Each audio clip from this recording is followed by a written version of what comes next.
welcome to our webinar, Welcoming and Retaining Clients, Members, and Non-Purchasers. Julie, so many times people go into a business and immediately are welcomed in a great way, which kind of sets a first impression, or they may not be welcomed at all, and that sometimes puts things off on the wrong foot.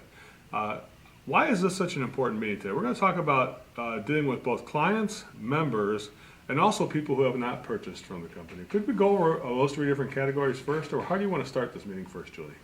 Well, I like the idea of talking about what the importance of it, is, and I think the important thing is maybe to start with a story. Sure, go ahead, Julie. Tell me the story. I'm sure most of us have walked into a store or walked into a restaurant only to, kind of wander around the place with absolutely no acknowledgement from any of the staff that was there, and then ultimately decided to walk out. I said that many times in a restaurant or in a store.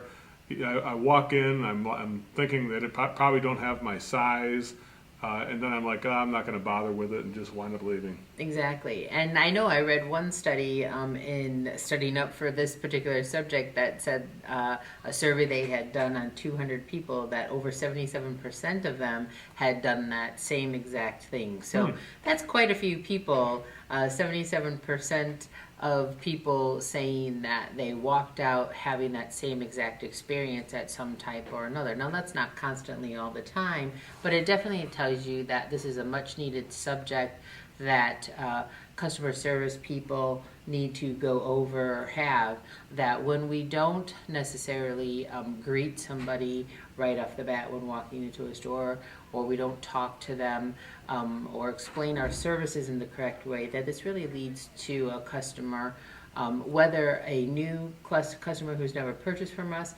or a current customer, or even a long-time customer, that there's some type of nurturing that needs to go on there, and that they may turn around and walk out and go somewhere else, or may, hang up the phone and decide to call somebody else in its place. And so we're going to talk about, for today's meeting, two different unique things. One is welcoming and greeting people to make sure that they realize that it's a pleasure to do business with them, and it's an honor to help them by taking care of the different challenges people are going through, so we can make their life better in a way, right? Exactly. And so greeting and welcoming. And the second thing is retaining people who have purchased from us or who are about to purchase from us, to make sure that we don't just capture them for now, but we also make sure they remain our clients going forward in the future. There's those two categories there.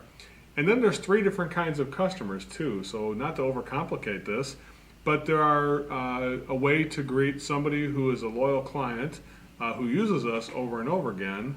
And then there's also a way to greet and retain people who are members who have purchased a program of ours that is a structured loyalty program or service program in a way. That's different. Those people are to be treated a little bit differently, and as a unique commitment they've made to us, we need to make a higher commitment to them. And then the third group are people who have yet to use us, so that we can orient and onboard non-purchasers, if you will, into our company so they know what to expect, they know what we do the best, and they can get a flavor and a sense of what this company is all about when it's working at its best. Yes, exactly. Make sense? Yes. And so, Julie, let's first start with our worksheet. We have a worksheet, and we start in the first category with the category of clients. So clients, how would you, again, just go over and define it so everybody's clear on it, and take notes on this if you need to. Bring a pencil and pen and take some notes on this. Clients, how do we define what a client is compared to a non-user or non-purchaser or a member? Go ahead one more time. Well, clients are somebody who use our service, voluntarily come and use our service. So they've been using it in the past, so that means they're using it now, but they may not necessarily be a member yet at this point. They may not be part of our discount club or a members club or whatever you may be calling it at this point. So somebody who's used us, they may not even be a regular user, or they could be a regular user. For instance, there may be people who call you every single year to do a tune-up on their equipment, but have not actually signed up to ever become a member at any point. Right, and this would bring up like there's plenty of examples of this in the real world. I mean, not just for service contractors or service people, but we also, for instance, every time I go to Target, I'm a very heavy user of the Target store system. I go there for all of our normal paper goods and things like that, as well as I have my pharmacy, which is located at Target. Now, the interesting part is I am part of the Target Pharmacy Loyalty Program. I'm a member there. But every time I go to the counter to pay for my normal stuff, they ask me to join their credit card if they want to get a credit card and get a 5% discount that all members get if you become a member that way. And so it's interesting that even in the same company, I may be a member in one area, but choose not to be a member in another areas. Does that make sense? Yes. And so this is not as easy as it looks. I mean, it could be, it sounds like, well, he's a member or not a member, right? Well, there's different, membership has its advantages, but it also has different levels of membership and different types of commitment that are involved. Is that true? Yes. So an interesting question for Target might be they should contact you and find out why you are a member of one and not the member of the other one. It would be interesting. I mean, well, the one membership asks for my credit information, and that's a much deeper level of membership. The other one says we're just going to give you 5% discounts on your medication if you become a member, without getting. And the interesting thing is, I'm giving my credit information when I give my credit card, so I'm not. I'm still giving them intimate information. They have all my medical data and things like that too. It's just interesting. It was just easier, I think, just to join that. It was. Yes. It made it a little easier for us, It didn't seem so salesy as well. Now, a member, let's talk about that. Clients are people who are not part of a program of any kind, but they continue to use us. Are these important people? Definitely important people, because hopefully they will become loyal customers. Hopefully at some point they will switch over to a membership plan. But if they don't, we still want to keep them happy because we want them to keep returning to us over and over again. So they kind of fill in the gaps for us. So a lot of times we look at membership clientele to be people who keep us from having those ups and downs, throughout the year. The rest of the clients who are not part of there, they fill in the gaps as well for us. Yeah, it's still very valuable, and they still Yes. actually probably, if you're a plan customer company that does a service agreement, probably 40% of your clients are going to fall into that category. So it's going to be a sizable number of people. It really is, yes. Then we have the members who have committed to a long-term relationship with a structured, either a members club where they get preferred pricing or they get preferred service, maybe even get free diagnostics or tune-ups. Tell me about this group, Julie. Why is this group important to us? Definitely an important group because just as I stated, one, they're there to help kind of keep things even throughout the year. So during slow times, we're hoping to fill in those slow times with this group of people and not have so many, bumps in the road, not have so many ups and downs with our payroll and our technician and their hours that they're working. That it's also a great way for the company to go ahead and kind of pre-book service for us, pre-book income for us, revenues for us in the future years. So it's predictable revenue stream that's coming in. We don't have to work for it or advertise for it. It's something that's just coming into us. We pre-book the calls in a way. Exactly, and you bring up a whole nother portion of there, as you said, you don't have to necessarily advertise for those customers, so you're saving yourself quite a bit of money by not having to put out ads to get those customers back in. So yeah, I think we need to move the resources from advertising into client retention with these people. Exactly. Make sure they're Yes. happy. That's the marketing we need to make sure. Yes, and it probably doesn't take as many resources to do that. And that's the good thing about it. Yes. It takes so very little to make most clients happy. So the amount of resources that you're saving over there, you should have these resources to use in order to retain your clients. But you're going to find that it doesn't take nearly as much to do that. And that does bring up our third category, Julie, which is non-purchasers. Julie, these are people who have not yet used our company, have not tried our service, but possibly represent the biggest opportunity for us. Definitely. Why is that true? Tell me about that. Well, because they haven't. There have been many studies where it's talked about the appeal to a client, how much revenue we get off of them over a period of time. So somebody who's brand new to us could mean $40,000 in lifetime sales, $50,000 in lifetime sales. So this client who's calling, who already probably cost us $500 just to get the phone to ring, now represents $50,000 over a lifetime in sales. So it's a huge opportunity. Not to mention, the amount of referrals we maybe get off of that person if we do a good job in bringing them in and retaining them over time. Julie, let's go back to the top of the worksheet. So we have clients, members, and non-purchasers who all represent great opportunity for our company and our team and for continued growth into the future. Because I always look at it in a service company, if you're not growing, you're dying in a way. I feel the same way. Julie, clients, those people who voluntarily use our service as needed, so they're so the way they're loyal, they just haven't committed to a formal program. What would be, first we're going to go over the way we're going to do this, Julie. We're going to talk about the ways to welcome and greet those people back into our company. We haven't seen them for a while. And we're welcoming them back into the company again. Welcome back in a way.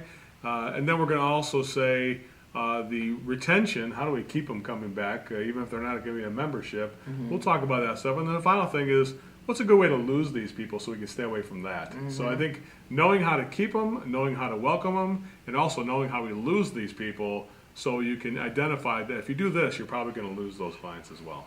Yep, Okay? exactly. So number one is clients, people who use us voluntarily and use us as needed, represent probably 40% of the company.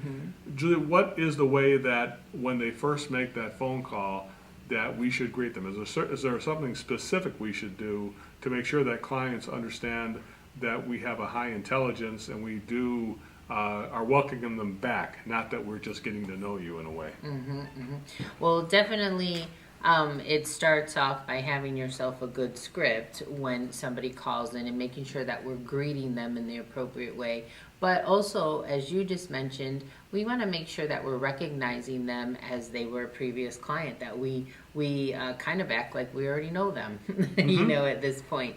So you want to be able to have a nice good greeting when they're calling, and you want to be able to discover who this person is right away on the phone. So whether that be through caller ID, or you have some type of a software system that's allowing you to know who this is, or you're just right in the beginning asking who that customer is and looking them up into your computer system. If they're a current client of yours, if they've dealt with you at any time before, you want to be able to recognize that quickly in your software program and recognize them as a returning client. Good point there, Julie. Now, with that being said, how important is it that we are able to store and access customer data? How many people in the family, the names of the pets? How important is it that we store intellectual information about people so that we can remind ourselves, number one, how many people are in the family, what things we talked about last time. So I think the importance of creating breadcrumbs, if you will, about the last conversation we had, how many times they were rescheduled, how many times they were delayed, if we had any kind of pertinent information that was given to us about the equipment, a specific type of equipment that they're concerned about, maybe they have a heat pump or a groundwater heat pump, or maybe a specific water heater that they just purchased from us. So all those different things, I think the obvious one would be the things that we just purchased from us. You could obviously say, "Oh, Janet, how are you doing? Welcome back." So at least a welcome back. How do you think about that? I think that's a very minimum welcome back. And then, like you said, if we're able to store that information, if you're able to easily look that up, I remember on our software system that we had, it was as simple as once you brought them up, you paged down and there was all the information, all their history. So to easily be like, hey, how's that hot water heater doing for you now? I know you got that. You had that installed last month. How's everything going for you right now? Right. Is really going to be a great way of connecting with that person, them, letting them know that you recognize them, and that you know their history and who they are. Yeah, make it feel like welcome back to my home again, and you're walking into our home, not into our office, and we remember everything. And somehow you're smart enough to get it all. How's that water heater working that you had last fall? And how's your son Jeremy doing? Is he? Last time I talked to you, he was just getting out of high school. Now, how do you remember all that stuff? Well, because you wrote it down and you put a breadcrumb, I call it, into the customer history to kind of remind yourself when they call next time, or whoever calls the next time, whoever answers the phone next time, can be privy to that information. Whether they had a death in their family, whether they had a daughter who graduated high school, whether of all the different things that happen in people's lives, that we can keep updating our client database in a way, not just for the minimum, which would be the things that were purchased by our company, purchased from our company. We can definitely relate to that, but also the other things that the nice human things, or you want to call the magic moments that occur. Those are important as well. What do you think? Yeah, I think so too. And you might even have something in your software where it allows some kind of a pop-up. So maybe you have a screen where you're filling in all this information, or this information gets filled in. And then when somebody calls up, this little pop-up pops up and kind of gives you a little history of this customer, maybe saying spouse's name or children's name, or how many children, or that kind of thing that you can easily kind of glance at as you're talking to them. Right. So I think that's really, I think it's very important. I think the main thing is when somebody calls in and they're a returning customer, you recognize they're a returning customer. Yes. If you can go above and beyond that, all the better then. And recognize some personal connection or personal information, recognize some of the challenges or victories or routines that they go through. Like, how's the Little League team doing this year? Is Billy still playing baseball? If you had that written down, that you had a conversation about this, you had a short little conversation, you took notes and put a breadcrumb in your customer history, then you'd be able to retrace that breadcrumb and have that same conversation. Yeah. Sometimes all it takes is a small bit of information to kind of release the dam that we like, oh yeah, I remember this lady, and then we kind of have the thing fit. So I think the biggest thing is that clients don't want to be like we're starting over again. Yes. You know what I'm saying? And this also, by the way, moves right into the second category, which is client retention. How important is this strategy, not only to welcoming and greeting people to make sure they feel like a warm feeling that they're in the right place, right? But how important is it that this information, that we're kind of like privy to the personal, private information of both the equipment as well as the personal information? How important is that to retaining people and begin the retention strategy? No, I think it's right up there at the top of the list of retaining people. I think many clients, I remember for us, that many clients would call in asking specifically for one of our CSRs because they had such a good conversation with them. Last time it's like, I only want to deal with Wendy, or I only want to deal with Dolores, or I only want to deal with Debbie, because they had these great conversations, and they know that when they call them back, they don't have to re-explain the whole story, that Wendy knows their situation and can relate to them, and she doesn't, that person on the other end of the line doesn't have to start all over again. So it's a great way of retaining customers if that customer feels like they've now made a friend here. It's like, great, if I ever have a problem, a plumbing problem, I'm going to just call Wendy up. I know she's going to be able to take care of it for me. Totally. Or if I ever have, a heating problem, I'm going to call Dolores up. She's been so great with that. She knows my whole story on it. So one other thing here I'm going to mention in the client retention, in area and clients, and number two, the retention, since they are not a membership, don't have a membership with us, we might be able to remind them and ask them that we've updated our membership, or would you like to save some money today and become a member? Hey, I noticed that you're getting a maintenance call done for the last 5 years. I could save you some money off of all the repairs you get done. It would save you 10% if you were just to become a membership. Would you like to go ahead and get me set up for a membership while I'm doing it? So one of the best ways with clients who are not members is to open that door every time they call up and ask them to walk through the door of membership, if you will. Make sense? It's, I wanted to point out as well, that's a really good point. I wanted to point out as well that this is the advantage that small business has over big box business, or any big business that's out there. And I like to give, we a lot of times say, oh, we have Home Depot as a competitor, or, you have like Menards. Whatever, yeah. That's a Lowe's. Lowe's. That's a local one. Sorry.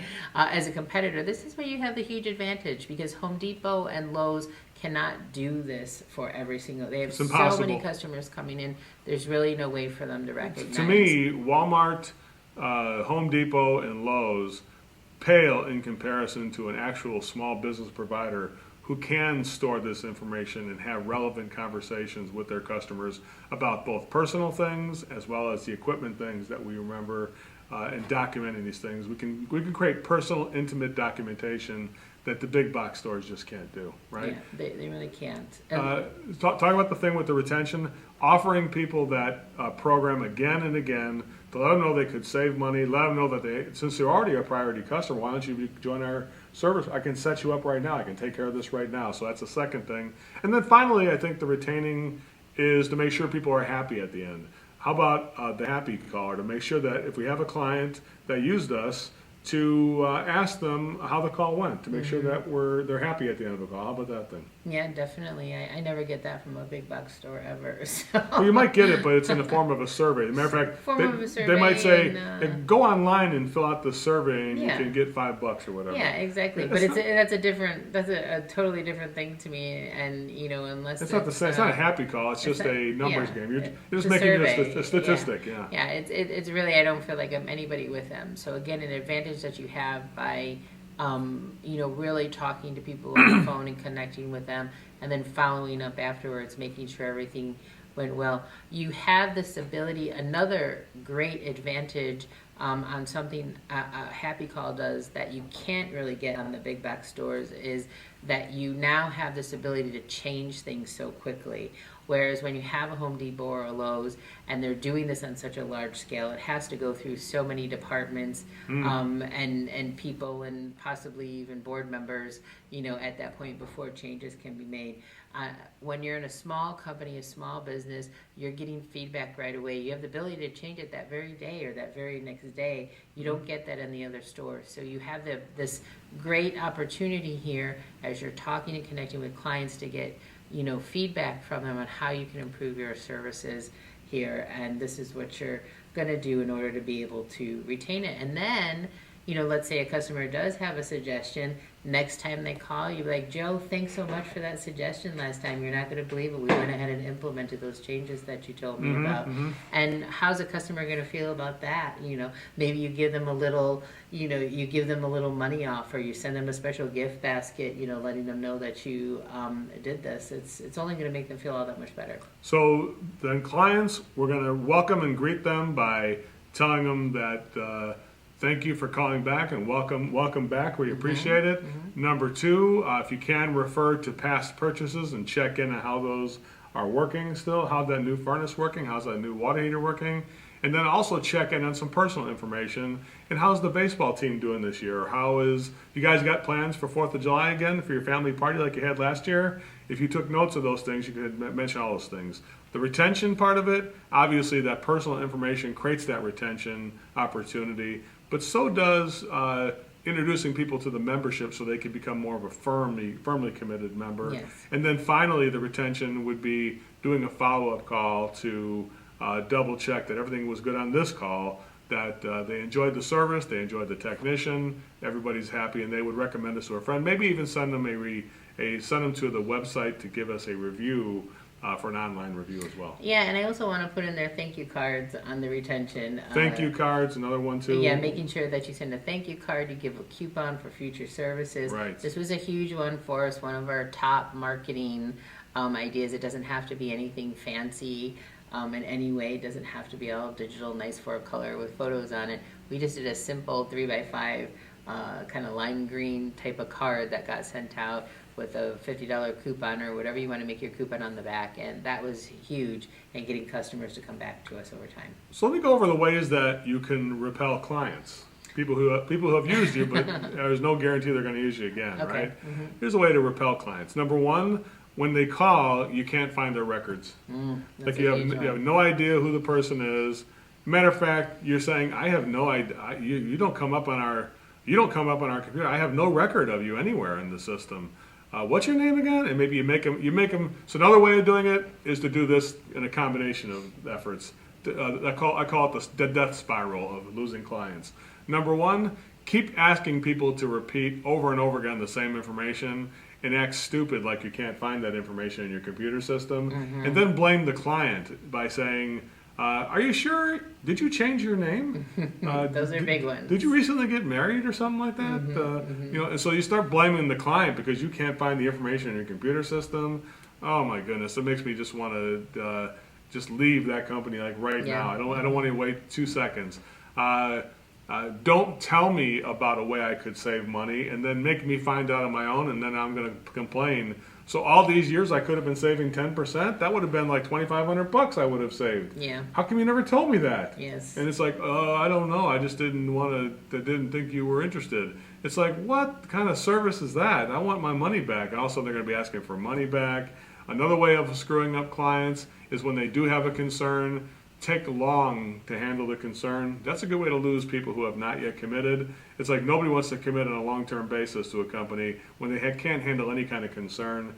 You know, don't act like you care about me whenever the job is over with. Just take my money and run. Don't make any happy calls, and you found the perfect system to lose a client who was going to use you over and over again. But instead of joining you and becoming a member, they have now said, you know what I'm going to do next year? I'm going to shop with somebody else. Yeah. Make sense? And so those are all, in a short nutshell, a lot of different things, rapid fire methods. Those are all good ones. Because that's how fast it is when you lose a client like that, isn't it? It doesn't happen like, oh, this happened now, and then a couple months later. It all happens, it seems like, in the same situation. Make sense? Yeah.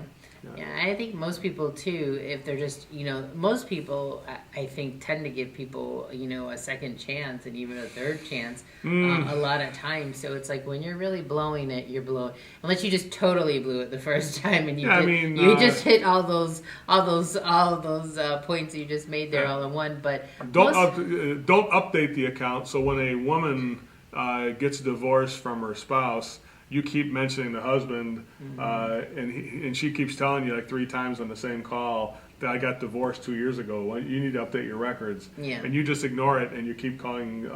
So when's Jerry going to be home? Or you keep talking about the husband, and she's just about ready to blow her top. Those are the kind of things that I call the stupid quotient gets really high, and then customers are like, I need to find somebody else. This is just irritating. Yeah. You know what I'm saying there? Yeah. And so using the wrong names and that kind of stuff, all disastrous. Let's talk about members. Let's talk about something more positive now. Okay. We're going to welcome the members, people who have purchased in a program from us, much like the Target program or the airlines who have their credit cards and their mileage programs and things. So there's a lot of loyalty programs that people have. Certainly in the contracting business, Julie, in the service business, they're no stranger to people who have loyalty programs in some way, right? How do we welcome back that person, number one? Really, it starts off in a very similar manner as a returning customer, but it's even that much really more important to hit upon it, because here you have what's going to be a long-term loyal customer, somebody who's paid you in advance, to even be part of your program, that you want to make sure that we're recognizing this person and recognizing that they're part of this club and making it kind of a special, almost a celebration when they're calling up. So the same thing we did by the client by saying recognize the purchases that were made and recognize the personal information. That doesn't go away. As a matter of fact, you need to amplify that since they're members, right? Number two, how important is it to pay special attention to let them know, oh, welcome back. So I have you down as our Platinum Loyalty membership. Or I see you're part of the Home Comfort Plan Service Program. You're a Platinum member, right? And it's like, yes, I am. Well, congratulations. Welcome back with your Plan Service membership. And that's going to be great news. Now you can just give them the benefits without running the person through a gauntlet of things that they got to do. So effortlessly handle it by saying, oh, guess what? Today's call is free because you're a Platinum member. Exactly. You're not only remembering the fact that you have the equipment that was purchased and things they bought, the personal information, but also remembering that they now have the membership and commenting on the specific status of the membership that they have, and as well as the fact giving them some benefits automatically without the customer having to ask for those things. Exactly. Anticipating the needs of this membership. So they feel like, oh, I didn't realize I get free diagnostic charges. That's right. I forgot about that. That's right. And don't forget, you're going to save 10% on any kind of repairs that happen today. Oh, that I think I'm going to go ahead and buy more stuff then today. Whatever it is. I mean, don't we all Yeah. feel like we're playing with house money now? It's Yeah. like, oh, I thought I was going to have to pay like $95, but this free diagnostic charge and I get 10%. Oh, I think I'm just going to buy more stuff now because I've got house money I'm playing with in a way, right? And so, not only is it important that members feel welcome, like the clients, that we got the personal and the technical information we're able to access and mention and talk intimately to customers, but also amplify that membership and the benefits of the membership every single time these people call. I think that is an excellent point, and I think it means you need to know your program. Oh boy, up and down. So if you have more than one program, make sure you know all your programs. But What's at the point though, Julie? You probably should have a simple service program or service plan so it doesn't get too complicated or complex. I think Make so sense? too. But if you don't right now, then make sure you know them all. But I think what I wanted to say there was, imagine a technician who may be having a bad day and may not have amplified, those benefits that the customer is getting, or who may not even explained, the benefits clearly to the customer why he was out there for whatever reason. Mm-hmm. It's your job now to make sure that you are letting them know what the benefits are. You know what they're getting.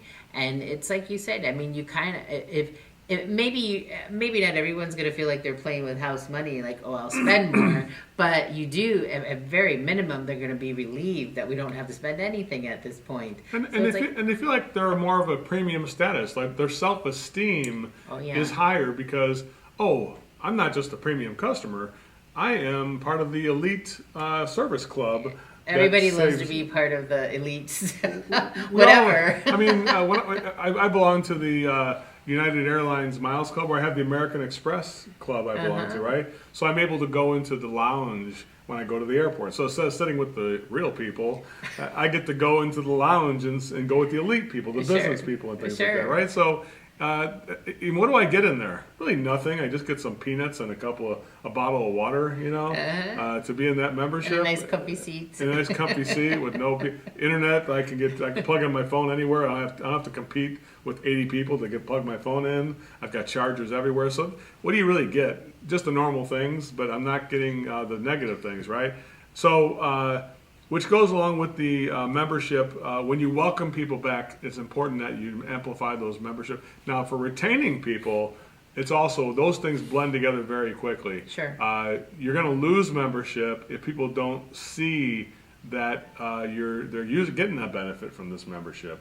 When you ask them to renew, or if even if they're on a monthly program, if people don't see the benefit of that monthly, even if you have a monthly payment program for your service program, somebody's going to look at that bill during the 12 months of a year. The wife or husband or somebody's going to look at it and say, do we really need to spend $19 a month on this? Mm-hmm.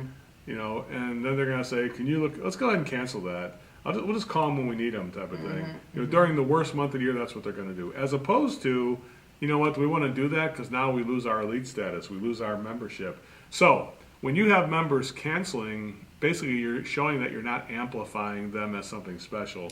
I wanted to point out, this is always one of the biggest mistakes of the membership program, is that we're not doing that scheduling ahead of time. When somebody purchases that membership program, let's get them scheduled. Let's get them on the schedule, make sure they're booked for their 1 call or 2 calls or however many calls that we're going to do. And this is a good time too, as a customer's calling in, you're recognizing that status, you're amplifying the situation, and you're also making sure that all their calls are booked for in the future, right? Mm-hmm. So maybe we have an AC call that we're going out right now, but you notice that the furnace call was never booked for whatever reason. So you get that done right now so that they realize, oh, I still have that extra benefit coming If somebody's to me. paid for the call and they got prepaid calls coming, put those calls on the schedule so we simply can't forget. Yeah, Make exactly. And you're reminding them again, again, it's one of those things, It's kind of like branding of our business, right? We just, if every time they call, we remind them of the benefits that they're getting, it's much less likely that they're going to cancel at some point in the future. Whereas if we never say anything and they don't even really realize what they're getting, they're not going to understand the benefit and how much money you may be saving or how good this is for their equipment to maintain it every year, or whatever other benefits that you may be offering them at this time. So making sure that these calls are scheduled and the future calls are scheduled. So if you have a customer who just bought 10 years of planned service, or they bought new equipment and now they're getting 10 years of planned service with it, make sure they are scheduled out. Make sure you let them know that they're scheduled out. They could always change the date, but make sure that you let them know, oh, your next service appointment is coming up, in August. I just want to let you know that we're going to be coming out to check on the furnace for you at that time. So it's a good reminder. It's kind of a good branding of your program, and it's just good customer service. And then one other thing about the members, Julie, when we go to renew the membership, or if you have a monthly payment program and the monthly payment fails, one thing that's important is the language that you're trying to use to get people to either renew or get people to update the credit cards, right? So let's say that you have a situation where the credit card has been declined. What you don't want to say is, dear Platinum member, your credit card has been declined. You know what I'm saying there? Yeah. What you want, because that makes people feel like a loser, not like winners. So you'd say, instead of saying it's been declined, it'd say, dear Platinum member, we need to update your credit information. Please log in here to continue to receive the benefits, right? Yes. Same thing when you're trying to resell the service program again. If you have a service technician out there, it's like, would you like to continue getting what you get right now?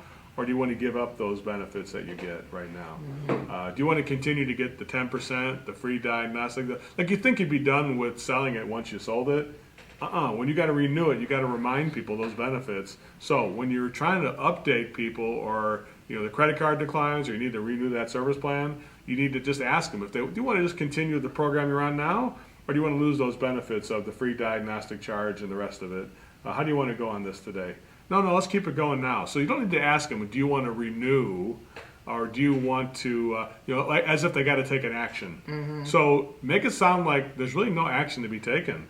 Would you like to continue doing what you're doing now and just receive the same benefits, or would you like to lose those benefits from the plan service agreement? It's your choice. Because right now we need to go ahead and continue and update the credit card information to get that done.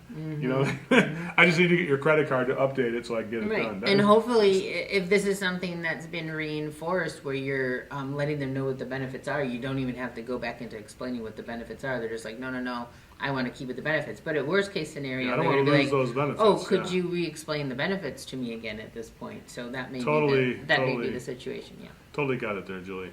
So from that standpoint, let's go on to the next thing, which is how do you lose memberships?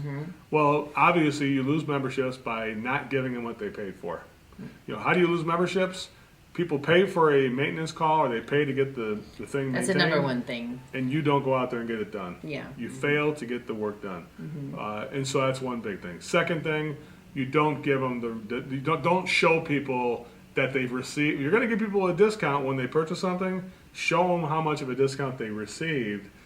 If you don't show them that discount, they're going to be like, why am I still on this goofy program? So guarantee this, everybody. People who don't want to renew your program, that's because you have failed to emphasize the benefits they have already received. You have failed to tell them you've saved $500 last time. Hey, good purchase. You just saved $500 because of the plan service program. Let's all shake hands and congratulate. It's kumbaya. And if you don't do that, if you don't tell people what they received last year, give them an accounting. You can see that's why American Express is so good at this. They send you every year a list of all the rewards that you got and all the miles you're accruing. You have all the assets that are now accumulated on your behalf, and here's what you received. They tell you about the trips you took last year, where you spent your mileage points, and how much you have coming up at this point. And then they say, do you want to continue with the card again? Right, and they have to do that because in order just to, well, not all American Express, but let's say the Platinum ones, for instance, one I'm more familiar with, it's $450 to have that card a year for the first user. It's $350 for the second users or ones after that. So if they're not explaining to me the benefits of having that card, I'm going to be like, I can get a card that doesn't cost me anything. They could save $800 and get the same benefits. Right. Exactly. So they need to make sure that they're letting me know this is all the money that you've saved in other we've saved you 5% every time you went on bought FedEx. You saved this amount, or you used this amount in travel points when you purchased airlines. So I make sure even the customer service person at American Express say, I can go ahead and book that hotel for you right now. Like, they're the concierge, they take care of it for you. So American Express does a lot more things than people may know, but I tell you, the people we've run into have done a good job of informing us about all the benefits of holding that card. Yeah, that's why we spend $800 a year. That's why I spend $800 for the two of us, exactly. And that's that part. So the way to lose those members, just don't explain all the things they get, and people will say, "Why am I spending all this?" But they start make people question why they're spending the extra money on this. And they assume they're going to say, "Why don't I just use your maintenance call? It's only $69. Why am I involved with a $250 maintenance program since there's no benefits? I could just call and get the tune-up every year, right? Save some money." And I think the other way to repel them in those situations, that's the big one there. But I think the second one is, or the lesser one, is not to recognize them at all. Again, as a maintenance, as a agreement customer in any way. So if you're not recognizing them, that they're, again, kind of like you mentioned before, maybe you can't find them in the system, or you're not celebrating that they're this member, they're really not going to feel special about it, and they're going to think that there's no reason for them to be a part of it. So in a word, Julie, unforgivable is what I would say on that. Okay. That's something that can't be done. Make sense? Yeah. Now, let's go into the final category, which is non-purchasers. Did we talk about retaining them? We did. We talk about retaining them, yes. There was probably a point that I forgot there. Retaining them was what I mentioned about the language about, would you like to update your credit card? Yes. Or would you like I also wanted to mention some of the other stuff, the ways you could retain them, which is just through some marketing elements of it. So making sure that you're either emailing them or you're mailing them when it's time for them to get their... One more thing. Yes. I forgot. I'm glad you brought it up. I just got my head up. I'm very short-minded, so you can That's say. Okay. There's a lot here to really go over. I know one for you. How about special members bonus days or something like that? Exactly. So you could say, this is Platinum Club member bonus week.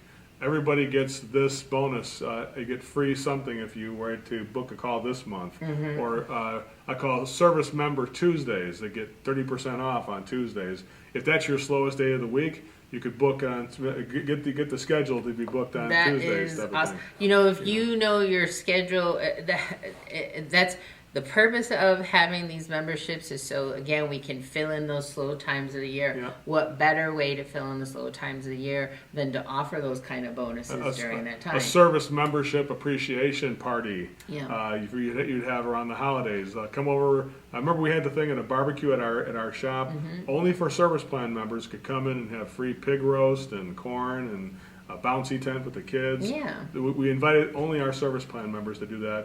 Other people could come, but they had to pay. Yeah.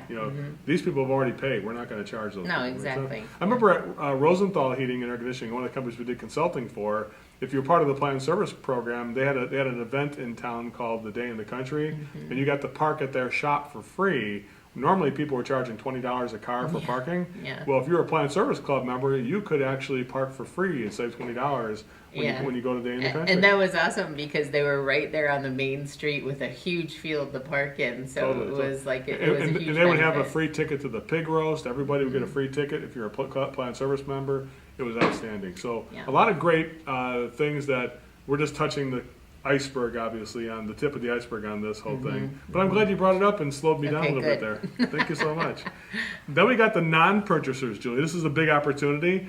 People have not committed to trying our services yet. How do we welcome and greet those people into the company?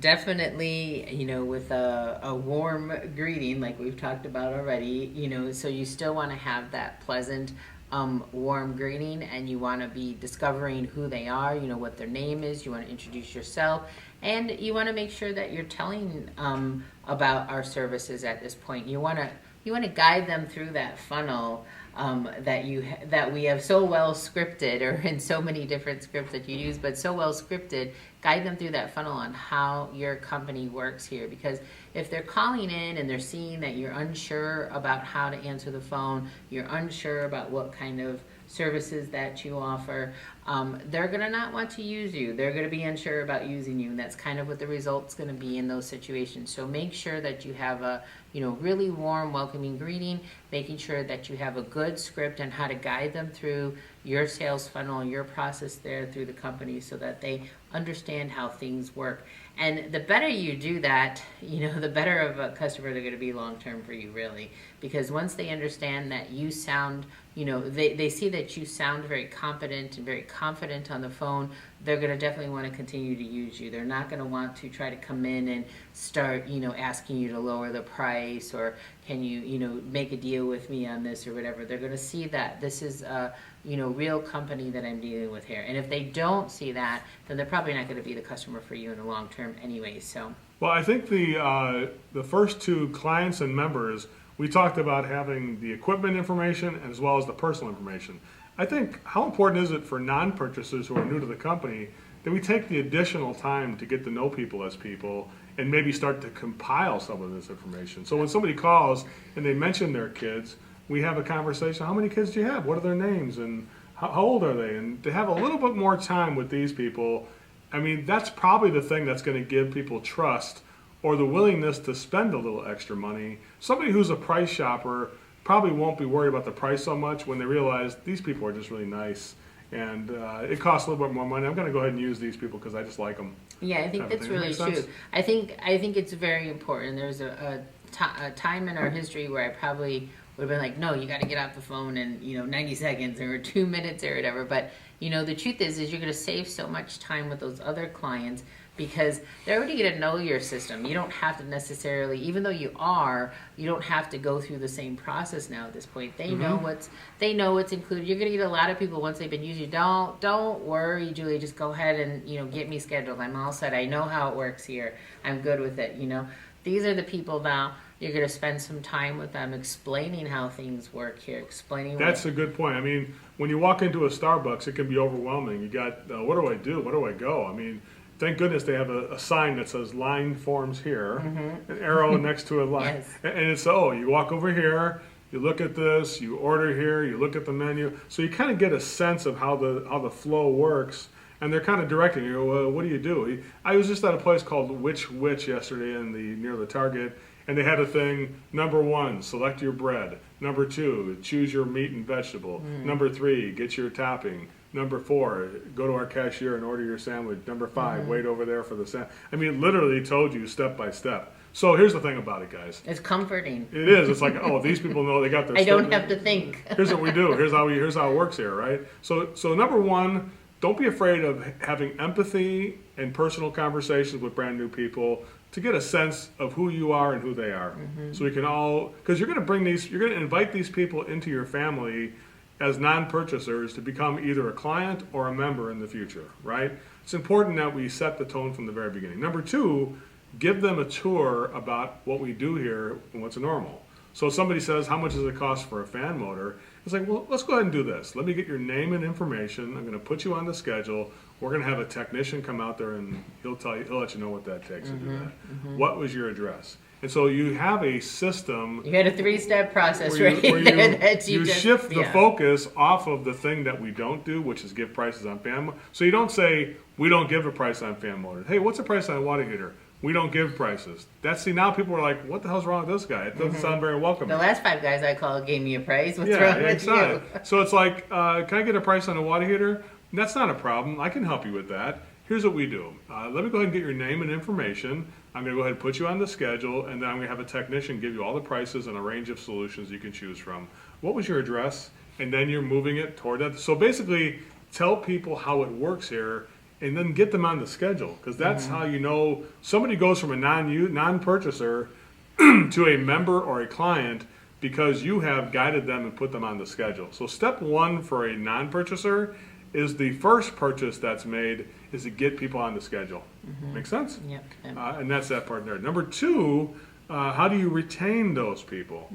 Obviously, everybody in the, I call it transactional retention, should be that every time we offer you a price, it includes service options with it. So the field people, as well as the office people, should understand that whenever we give people prices, service is always included. The membership will be included, and so will other future services for clients that will always be there for both clients. So just, you got to make it part of the transactional prospect to say, when we retain people, because it's just a system we have that when I give you a price, service will be part of it. Make sense? So to welcome people in, just simply direct them into the thing that the funnel you'd like them to go through. Oh, you want a price on how much does it cost to fix a fan motor? That's not a problem. I can help you with that. Let me get you on the schedule. It's only $69. We'll have our expert technician come out there with a fully stocked truck. He can tell you the range of solutions. You can pick the one you want. It's only $69 to do that. What was your address? And then you get them on the schedule. Then you get all that stuff done. In the course of the call, make sure the people in the field, people in the office are all aware of the fact that service comes with all of our solutions, that we're going to offer service. Sometimes we're going to give you 5 years of service with like equipment. Sometimes you're only going to get 1 year of service with a repair. But service will be an offer every single time. So that's the best way to retain them, is to systematically make sure that service is offered. Yeah, I think that's really good. I think that's a good way to retain them, a good way to let them know that we're always going to be giving them options. I think also, as you said, there could also be things that we could do even as they are a new client. Maybe there's a little welcome gift that we bring out to them. Oh, nice. You know, or a little welcome package that we send them, letting them know, you know, welcome to our family or our business at this point. So those are other little things that you can do. I actually know a company that brings balloons to a new customer saying, welcome to our company. And they bring like Mylar balloons, they pump it up and go out there and they give Mylar. Nice. Isn't that nice? Who doesn't love that? It's just beautiful, beautiful way of saying hello. You know, it's like the kids get to play with it. Sometimes they have little cars they give. If you're a new client, you get our little minivan you get free for your kids and things like that. So Yeah. dog treats for the dogs, that kind of stuff.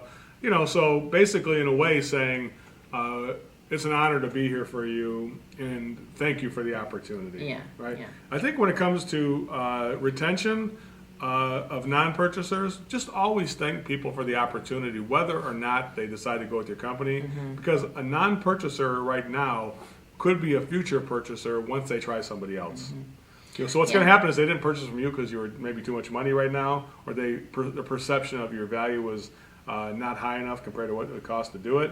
And they may say, I'm going to try somebody cheaper. And then they realize how bad that service is. Or you may just not have been able to provide the service that they were really looking for at that time. I mean, maybe there was actually a job that we don't do, and somebody else needs to do it. Or maybe your schedule was full, you know? Or maybe your schedule was full. And I think if you're doing all those things that you're saying to do there, that even a non-purchaser may become a purchaser in the future, or at very minimum may tell some other people about the great service that they received. Exactly. But yet I wasn't able to use them at this point. Dude, I've had so many conversations with people who weren't really fit for our service.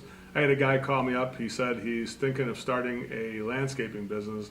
And so I helped him with a few things on it. Just spent 30 minutes talking to him.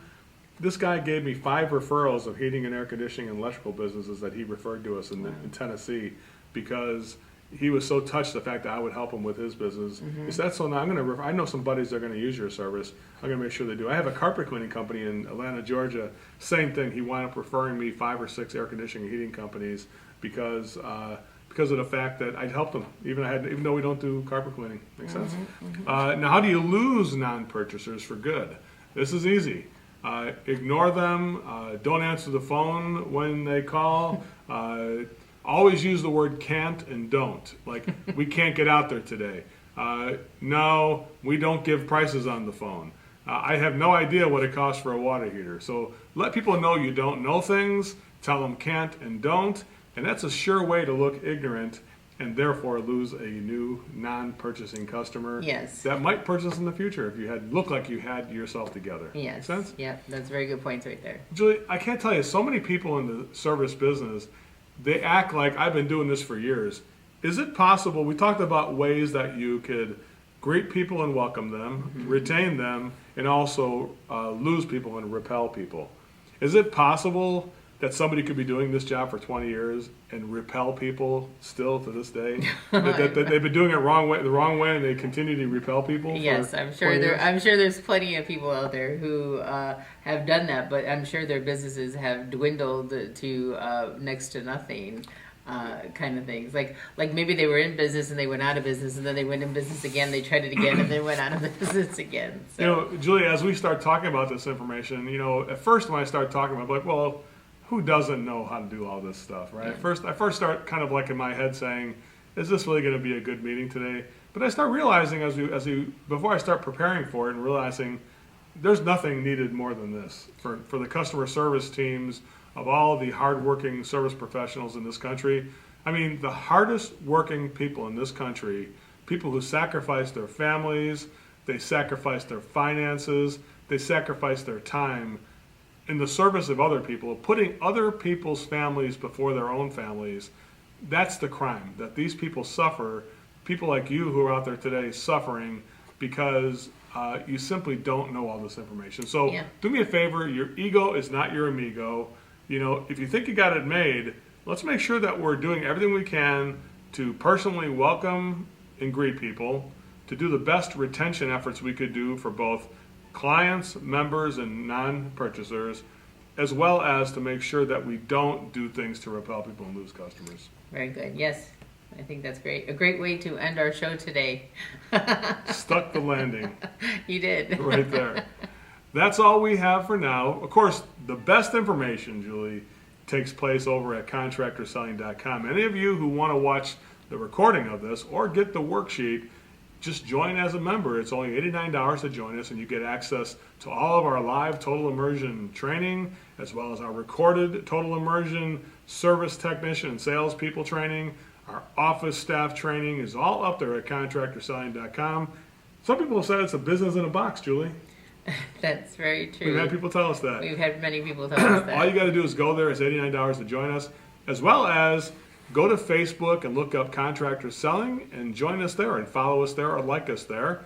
Another one is Twitter, at Joe Crisera, all one word. And then I can't think of any other social media that comes to mind right now. Oh, go to the contractorsalescoach.com blog. So contractorsalescoach.com. We have a blog there, and every single week we have videos and audios and downloads for you as our free gift, because we care about you and your life, and that's what we're here to do. All right. And nobody in this world needs pure service. Excuse me. This world. That could be a blooper for later. That is a blooper right there. Julie, there has never been a time in our history when this world needs pure motive service providers more than it does right now. How do you feel about that? I think that is very true. I think service out there is kind of a dying type of trade, and to be able to come in and have that pure motive service and people feel very comfortable in the solutions that you're providing for them, because they know that you're doing it straight from the heart and not, out of your pocketbook, is something that everybody can learn. So cinch it up, hunker down, and we'll see you next time on our next webinar. Goodbye.